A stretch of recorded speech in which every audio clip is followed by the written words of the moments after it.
At 75 years old, the rain-soaked East Acton soil gets harder to shift. But for John Robert, his allotment's an elixir. It keeps him fit, feeds him, and takes his mind off city life. I love nature. And when I see nature, I feel so good. When I come in the garden, I tell you, it makes me feel a different person.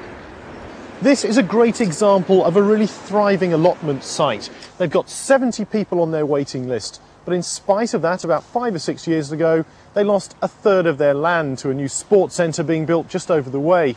And unfortunately in London, this story is becoming very common. Save our allotments! Outside City Hall, allotment holders shouted, Save our allotments! These people are about to lose their plots to the Olympic Village, the subject of hot debate inside. We found that there has been a net loss of 32 sites across London. The area of allotment land that has been lost is 87 acres, equivalent to around 54 football pitches. This is a map of how many sites are left. The pale green areas show boroughs with one allotment or fewer per 10,000 people, more than half of London. The boroughs with up to 1.5 sites, only a fifth of London boroughs have more than 2 allotments.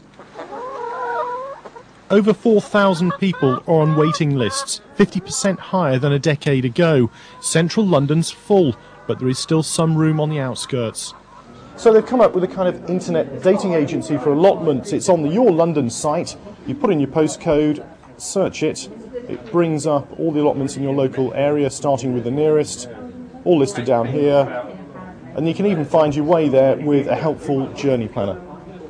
And if all the plots are occupied, it's harder for councils to sell them. Andrew Winstanley, BBC London News.